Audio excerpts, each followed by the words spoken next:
noches, saludo con gran cariño al auditorio de Telefórmula, que en este momento se enlaza con los trabajos de esta emisión. Le adelanto que en un momento más vamos a platicar con Enrique Serna. No se puede perder usted esa conversación, como todos los jueves tendremos, por supuesto, la pausa musical con Javier Lozano. Fíjese que el secretario de Gobernación hoy visitó la Corte y hoy reiteró en la plenaria, hoy vio a los tres poderes, bueno, él es el Ejecutivo, y vio también a los legisladores, e insiste en que la prisión preventiva es un elemento fundamental, es clave en la estrategia del gobierno. Le comento que la presidenta del Senado, Olga Sánchez Cordero, también reiteró que el tema de la prisión preventiva en algunos delitos es absolutamente fundamental. El día 1 de septiembre, hace un instante platicaba con el coordinador de los diputados de Morena, me decía que ya tienen todos los acuerdos para transitar en los órganos de gobierno. El PAN tendría la presidencia de la Cámara,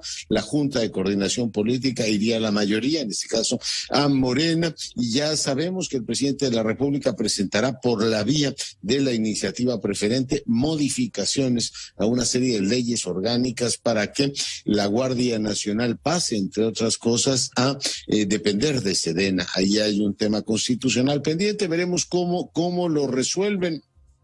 Hoy se dio a conocer el dato del PIB y también del IGAE, que por supuesto lo que sigue preocupando en esta economía es que se desacelera. El presidente el día de hoy dio tranquilidad, a pesar de que está muy molesto con la forma en que los norteamericanos procedieron, y pues lo que han planteado es primero una consulta, después un panel de controversia. Él dice que no hay ninguna posibilidad de que México salga del TEMEC, lo cual a todos nos ha dado efectivamente esa tranquilidad. Reconoce, por otra parte, el jefe del Estado, visiblemente ronco. En un momento más iremos con la crónica de lo dicho, que él muy enterado no está de lo de Cristina Fernández, pero que era visible la injerencia del conservadurismo. Bueno, por tan fausto motivo entró efectivamente un consenso con otros presidentes, Petro, el presidente de Bolivia, y el propio López Obrador. El día de hoy se da un relevo en Conavio. Daniel Quesada toma el relevo de lo que ha sido pues una de las dirigencias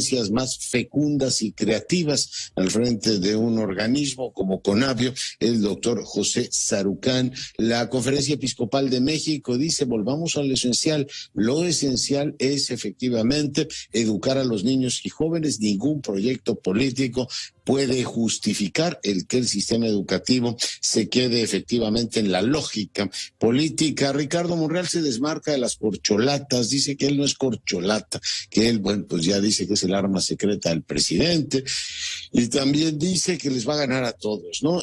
Por su parte, Claudia Sheinbaum dice que ella, pues, no le ofende el tema de las corcholatas. Hoy estuvo en la Cámara de Diputados, en la plenaria, y dijo que nada, absolutamente nada divide al movimiento. Bueno, pues se ve que este tema no lo tienen en cuenta. Hay una división por el tema de las corcholatas, pero en fin, hoy la jefa de gobierno estuvo también con los diputados. En más información, quiero decirle que Biden y Zelensky conversaron hoy sobre la situación en torno a la central nuclear de Zaporilla, de la preocupación de bombardeos por parte de Rusia, y bueno, pues el apoyo extraordinario. Estamos hablando de $3,000 millones que los Estados Unidos estaría dando al régimen de Kiev. Vamos a una brevísima pausa, si me lo permite, regresamos en un instante con toda la información.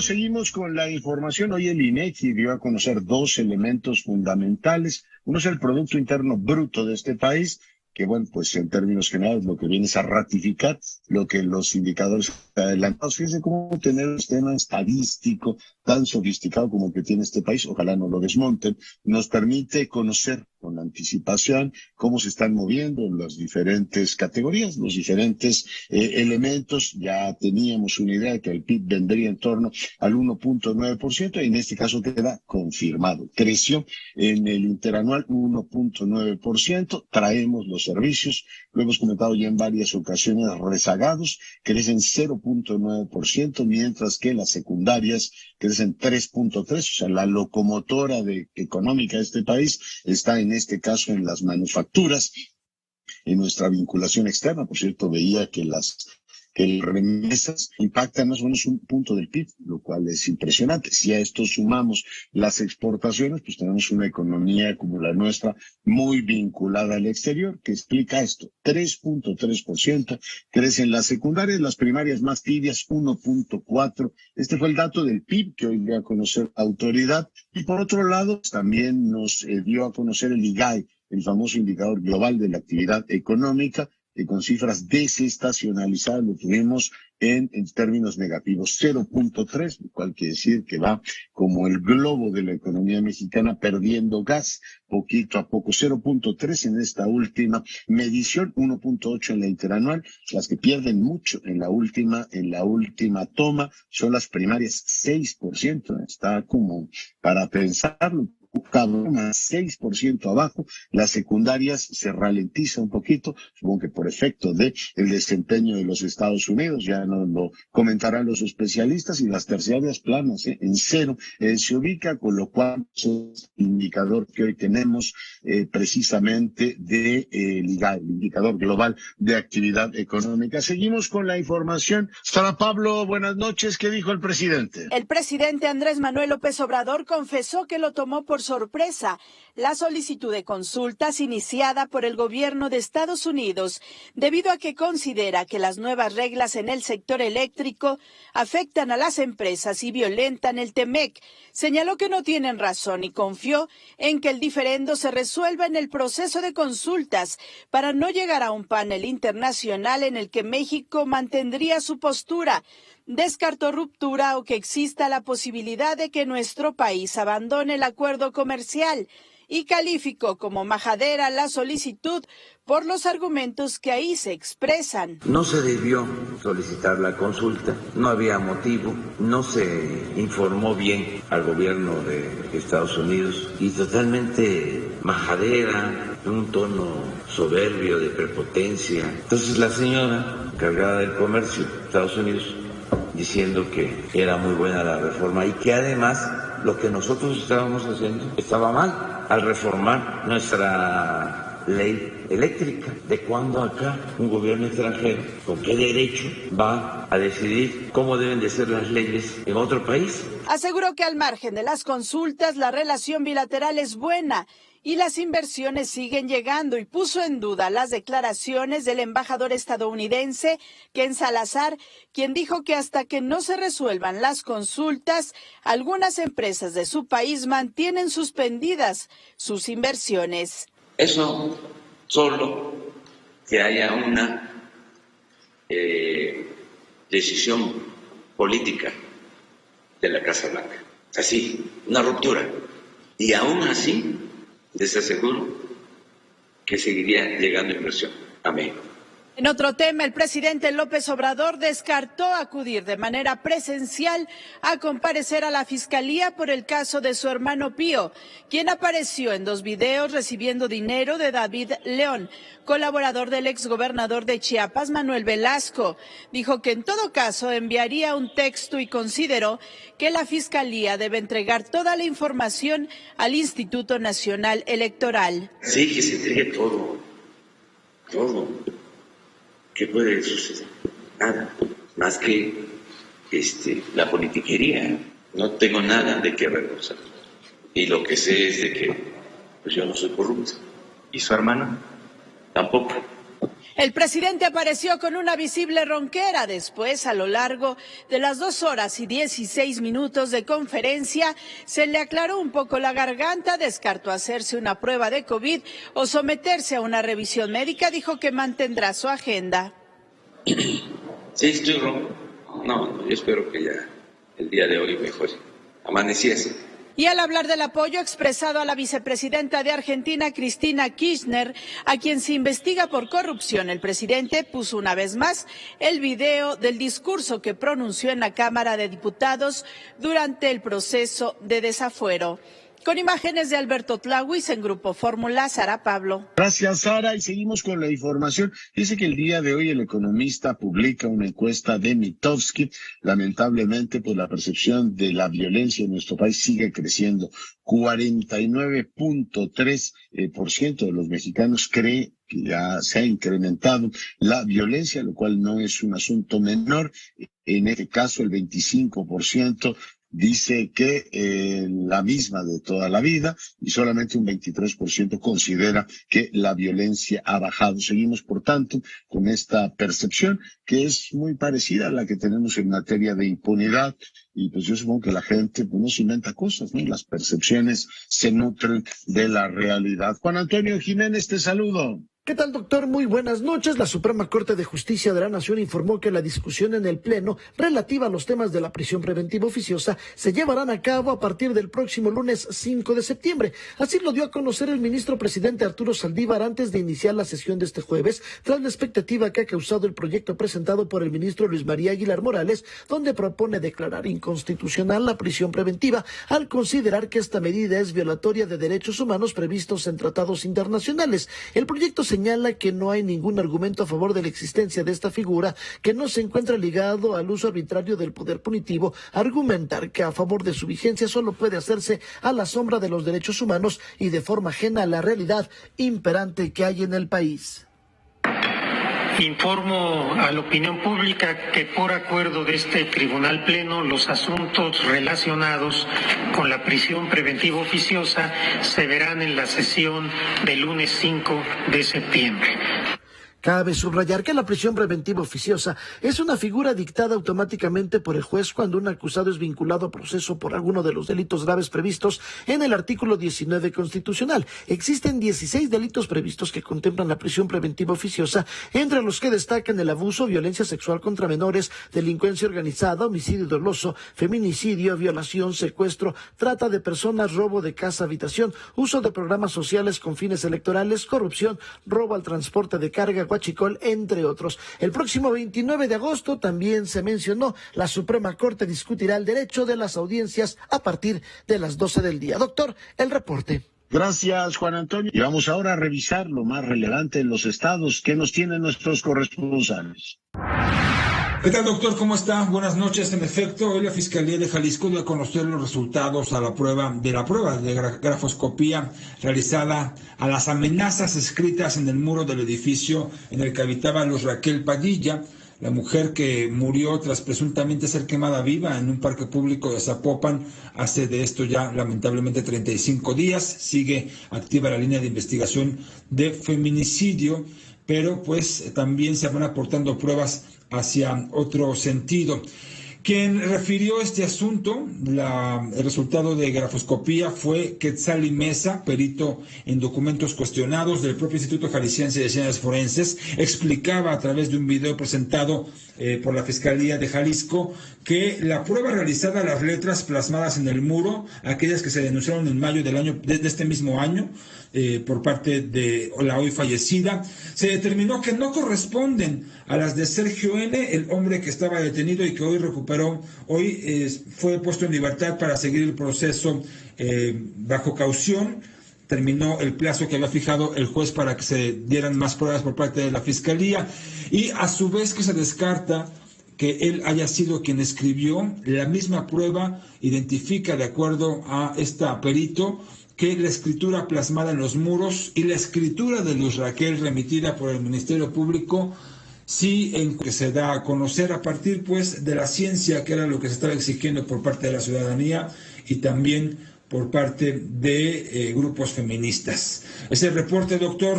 Muy buenas noches. Le saluda Irán Espinosa de los Monteros de Fórmula Jalisco. Hola, ¿qué tal, Leonardo? Muy buenas noches, es un placer saludarte. Pues efectivamente, el día de hoy se cumplen 22 días de que 10 mineros están atrapados en un pozo de carbón en Agujita, Coahuila, municipio de Sabinas. El día de hoy por la mañana los familiares de los 10 mineros recibieron precisamente un informe pues nada favorable por parte de la Coordinadora de Protección Civil, Laura Velázquez Alzúa, quien les informó que el rescate duraría de 6 a 11 meses y que el método para poder realizarlo sería mediante tajos a cielo abierto. Los familiares aseguran que están en contra de este plazo de tiempo y también rechazan alguna indemnización, puesto que ellos quieren a toda costa que se haga un rescate. Han señalado diversos puntos, incluso que se ha ha perdido demasiado tiempo para poder realizar el trabajo correspondiente a un rescate.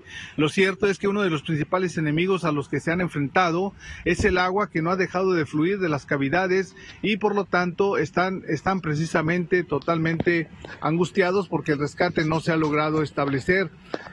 La coordinadora de Protección Civil señaló que ya no queda otra opción y que sería precisamente las cuadrillas de Mimosa y de la Comisión Federal de Electricidad quienes estarán a cargo de realizar estos trabajos para que se pueda realizar precisamente lo que es un tajo con una caída vertical, de tal manera que haya una entrada donde los rescatistas puedan realizar su trabajo y tratar de llegar a las cavidades de este pozo de carbón.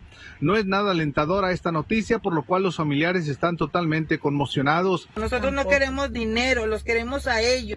Esto es lo que ha transcurrido el día de hoy en Sabinas, Coahuila, donde pues ya 22 días se han cumplido de esta tragedia minera en un pozo de carbón. Así que estamos pendientes de lo que transcurra en las próximas horas.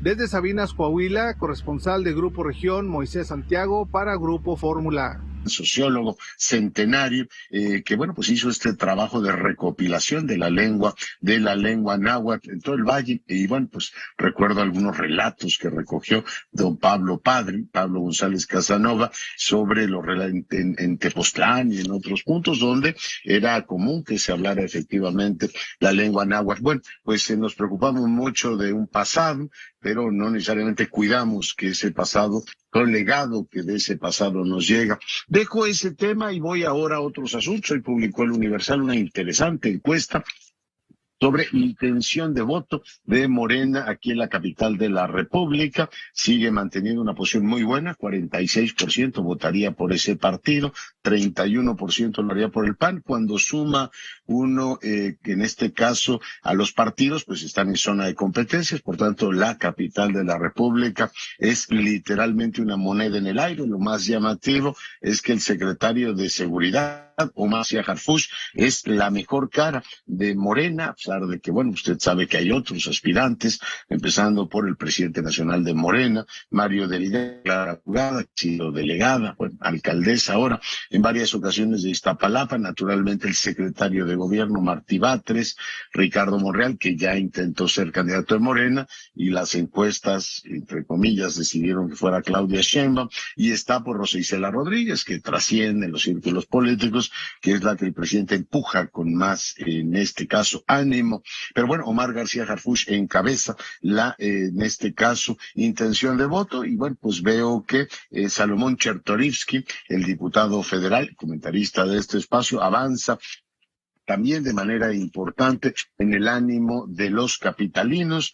Así es que, bueno, pues podríamos tener efectivamente una campaña electoral aquí en la capital muy interesante. Todo parece estar en el aire. Por cierto, hay también en esta encuesta del Universal aprobación de autoridades. El presidente en la capital es aprobado en un 59% y desaprobado en este caso, 54% en este mes, y desaprobado por un 45%. En el caso de Claudia Sheinbaum estaríamos, a diferencia de la del Financiero, fíjese, en este caso, la del Universal da una aprobación amplia a Claudia Sheinbaum, 63%, o sea, incluso arriba del presidente de la República, y la desaprobación en 36%. ¿Se acuerda que en la del Financiero se cruzaban los datos? Así es que tenemos pues una nota diferente en este caso, a propósito de la encuesta del Universal, y bueno, por la posición de Claudia Sheinbaum, que por cierto, como usted sabe, contrató los servicios de Antonio Gutiérrez Rubín.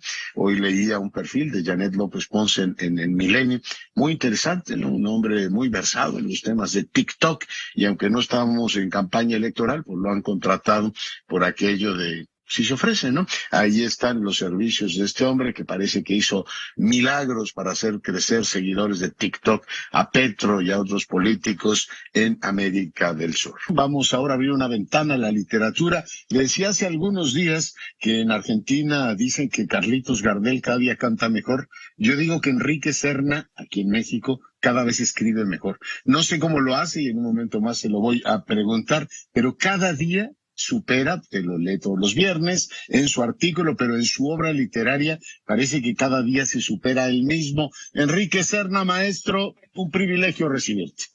Pues te agradezco mucho, Leonardo, que me invites a tu programa. Oye, pues después del Vendedor de Silencio, que por cierto, ¿cuántas ediciones lleva, Enrique?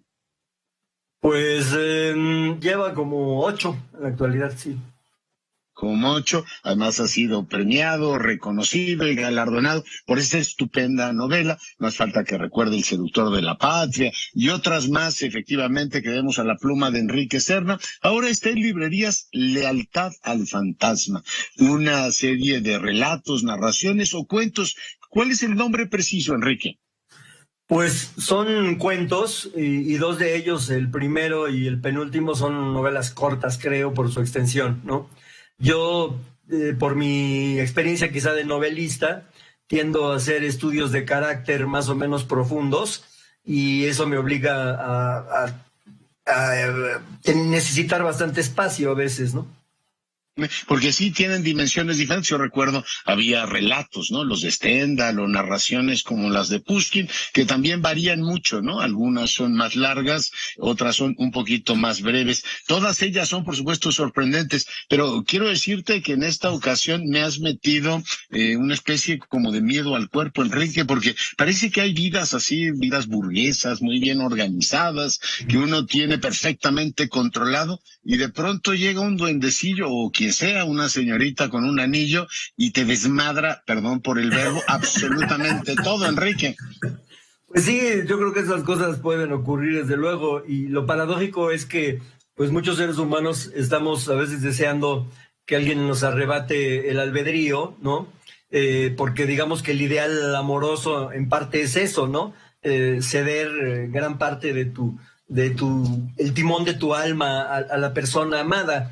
Pero cuando eso ocurre y implica quizás perder la estabilidad, perder los lazos afectivos y demás, pues entonces esa es una prueba de fuego para cualquier personaje y ese tipo de parteaguas existenciales son los que a mí me interesa contar en mis cuentos. Oye, le deberían poner, como le ponen etiquetas así negras a los alimentos, prohibido a la lectura a burgueses complacientes, ¿no? Porque podrían perder la zozobra y la calma, Enrique.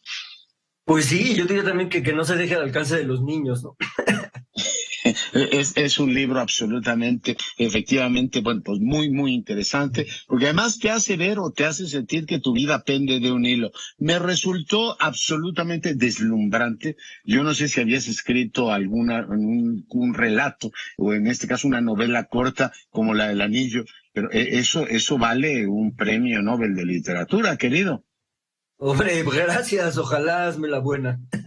Oye, está mejor que El Anillo de los Nibelungos, según yo. Bueno, pero aquí la parte más interesante, por supuesto no vamos aquí a echarle a perder a tus lectores nada, porque una de las partes es lo profundamente sorprendente, es que pues yo había leído mucho esto del autor omnisciente, ¿no? Este que se mete y ordena todo como una especie de gran creador, ¿no? Desde Cervantes hasta Proust, llegando a ti. Pero tu autor omnisciente sí se toma muchas licencias, mi querido Enrique. Bueno, este es un narrador en tercera. Además se llama Leonardo, para más Inri, pero bueno, eso es una casualidad. Ese es cierto, sí. Leonardo Pimentel es este escritor que de pronto se ve involucrado en su propia ficción, ¿no? En un diálogo. Eso es genial, ¿eh? Con su personaje, ¿no?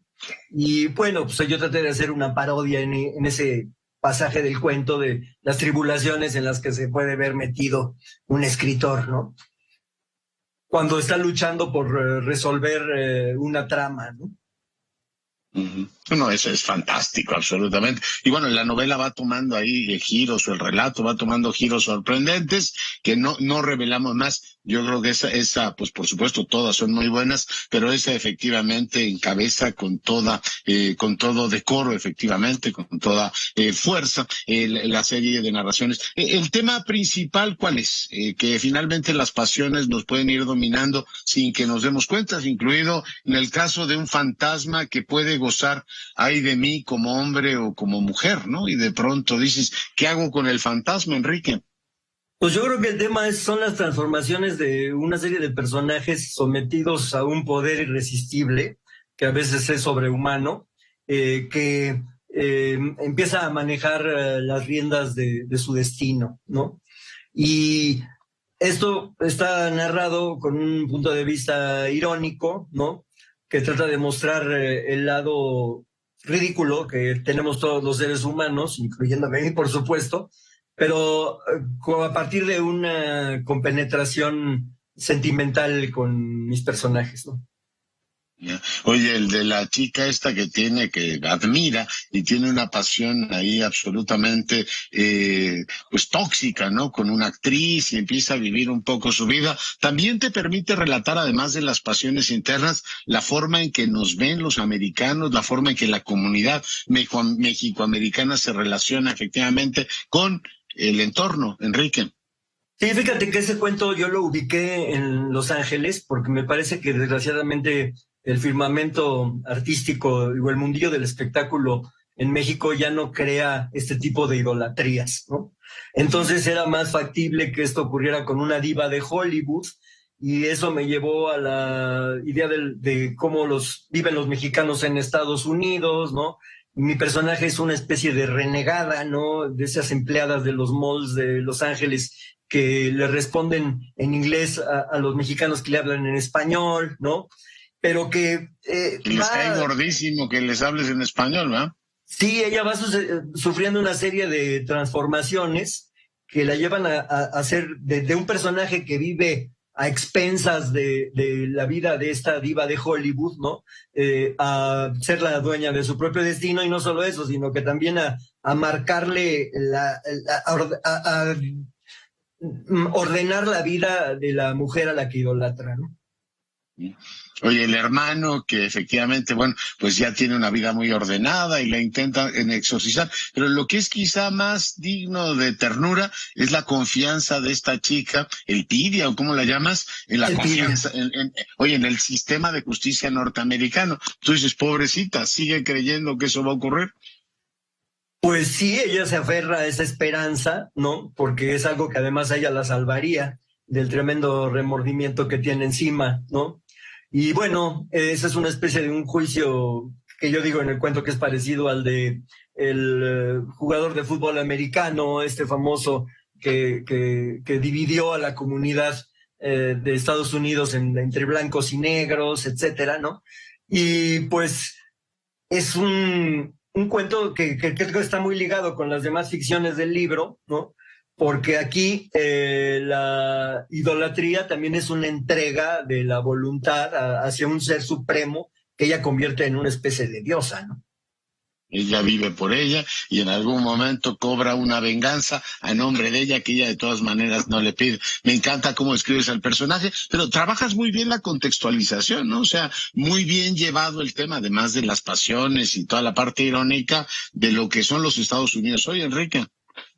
Pues sí, porque yo creo que los personajes no pueden vivir en el limbo, ¿no? Y entonces hay que describir su contexto histórico-social, tanto en ese cuento que ocurre en Los Ángeles como en los demás, que la mayoría ocurren en México, salvo el último que ocurre en París, ¿no? París, sí, efectivamente. El fantasma este terrible que goza como hembra o varón. Los sueños lo pueden uno atormentar, ¿no? Sí, desde luego, ¿no? Desde luego que... porque sabemos además una fuerza que se apodera en algunos momentos de tu voluntad, ¿no? Y en el caso de estos personajes, llega hasta el grado de dudar de su propia existencia, ¿no? Oye, y cuéntanos también cuál es tu experiencia como escritor así ya consagrado. ¿Te leen los jóvenes, por ejemplo? ¿Están leyendo los jóvenes en este país, Enrique? Sí, mi experiencia es que leen bastante. Y de hecho, a mí me ha parecido que mis libros de cuentos, que son libros más provocadores y contraculturales, los leen mayoritariamente los jóvenes, mientras que las novelas históricas las lee más gente ya adulta, más de mayores de 40 años, ¿no? O sea, te refieres al Seductor de la Patria, esos, ¿no? Sí, El Seductor de la Patria o El Vendedor de Silencio, por ejemplo, ¿no? Ese es de cuarentones para arriba. Bien harían los jóvenes en leer, ¿no? De Negri y por supuesto Santana en estos tiempos, ¿no? Sí, también los leen estudiantes, pero creo que con esos libros llegué a un público de gente mayor que a mí antes no me seguía, ¿no? ¿Y hay debate literario en México o está todo muy estéril, Enrique? No, yo creo que sí hay debate. Lo que a mí me parece muy absurdo de nuestro mundillo literario, ¿no? Es que la crítica está muy cooptada, ¿no? Yo recuerdo, por ejemplo, que cuando Juan Villoro dirigía la jornada semanal, ¿no? Yo veía que todas las reseñas eran siempre elogiosas, ¿no? Y un día le pregunté, oye, ¿y por qué un día sacaron una que sí era adversa contra un escritor? Le dije a Juan, oye, me parece bien, digo, a lo mejor este escritor se merece esta crítica tan lapidaria, pero ¿por qué es la primera vez después de 2 años y medio que esto pasa? Entonces me decía que los reseñistas temían malquistarse con un escritor que luego pudiera ser el jurado de una beca cuando ellos la pidieran, etcétera, ¿no?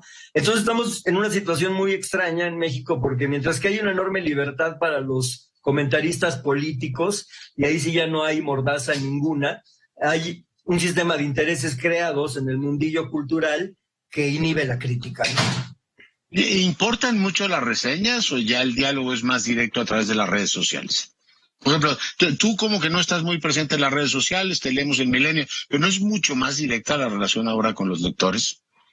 Sí, claro, puedes percibir las reacciones más inmediatas. Lo que pasa es que en las reseñas se pueden desarrollar mejor los argumentos, ¿no?, de los críticos, y entonces te enteras mejor de por qué gustó o por qué no gustó tu libro, ¿no?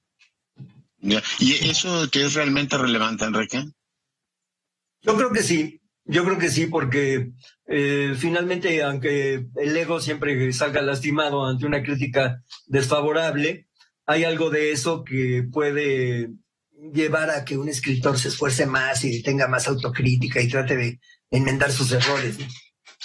No, pero cuando un lector, así como yo te estoy entrevistando, yo no soy ni crítico literario, ni cosa que se parezca, simplemente consumo libros, no te podría preguntar, oye, ¿y tú en qué corriente o en qué escuela te ubicas, Enrique? O te lo pregunto, dime. Bueno, yo creo que a mí hay un género que me encanta, que es el cuento cruel, ¿no? Que lo descubrí cuando era veinteañero, ¿no? Y leí, por ejemplo, los cuentos crueles de Villiers de L'Isle-Adam, y leí El Spleen de París de Baudelaire, que es un libro de poemas en prosa, pero que algunos de ellos me parece que pueden ser catalogados como cuentos. Un cuento de Oscar Wilde, El ruiseñor y la rosa, que es como un cuento de hadas, pero que tiene un final que es un terrible balde de agua helada, ¿no? Y este género me parece que es el que se opone al sentimentalismo y al melodrama, que es el género más popular de la tierra, ¿no? Es como un balde de agua helada para la gente que cree en los valores éticos del melodrama, ¿no? Y a mí me parece que es un instrumento muy interesante para hurgar en la conciencia y hacer un retrato más complejo de la condición humana. Pues es un libro fantástico que yo recomiendo ampliamente. De verdad, cuando uno termina de leer El Anillo Maléfico, queda uno con la impresión de que eso no se puede detener, que hay que seguir leyendo, como lo he hecho toda mi vida, además con una enorme admiración a Enrique Serna, a quien le agradezco enormemente el tiempo. Enrique, muchísimas gracias por haber estado con nosotros. Muchas gracias a ti, Leonardo. Hasta luego. Bueno, y con esto nos vamos. Yo soy Leonardo Curcio. En nombre de todo el equipo le agradezco su preferencia. Siga nuestras frecuencias y sea rabiosamente feliz. Se lo merece.